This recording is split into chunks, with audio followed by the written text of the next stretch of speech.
So today we're going to learn about defense mechanism, and our learning outcome as follows. 1. Define the term defense mechanism.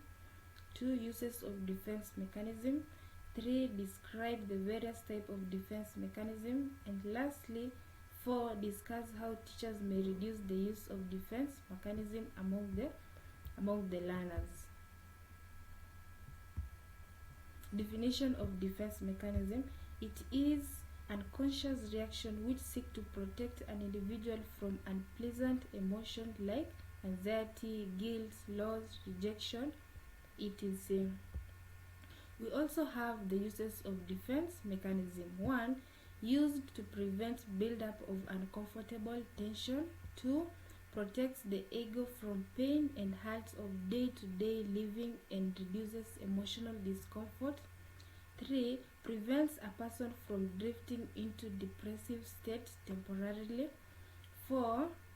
It helps and allows an individual to retain their self-esteem. And lastly, allows an individual time to prepare to deal with the demands, conflict, and frustration being faced. We also have types of defense mechanism. 1 is what we call compensation. This is replacing an attainable goal or object by striving to excel in things one is gifted at to make up for their shortcomings. E.g., a poor academic achiever may excel in sport. Also, a perpetually absent parent may overprovide luxury for their children. Another type is what we call displacement. It involves diverting negative emotional feelings like anger, annoyance, frustration, etc. to less threatening substitute other than the actual cause of anger, anxiety, and frustration. E.g., after being scolded or beaten by a mother, a youngster takes out their anger on a little sister, or kicks the cat, or throws a stone to the dog. Another type is what we call repression. This is keeping distressing thoughts and feelings buried in the unconscious mind. The ego pushes an acceptable impulse out of awareness. People tend to repress memories that are painful, desires that make them feel guilty, and conflicts that make them feel anxious.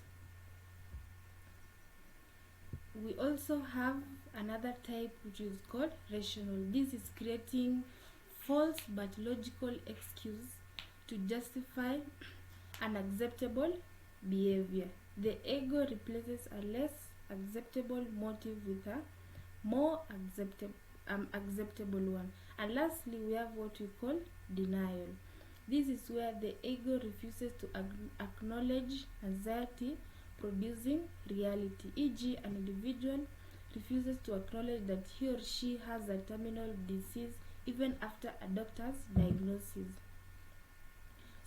Another one is students who fail in exam but request for same paper to be marked by a different lecturer.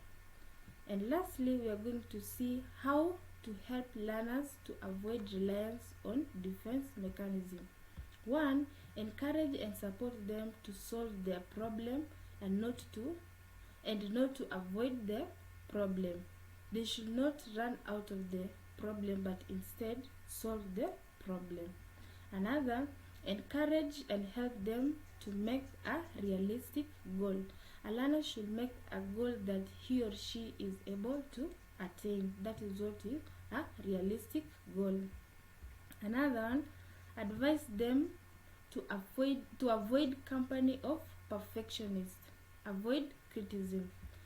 Another one, facilitate and help learners to appreciate health, lifestyles and practice it. And lastly, help learners appreciate nature, beauty of nature, and preserves it.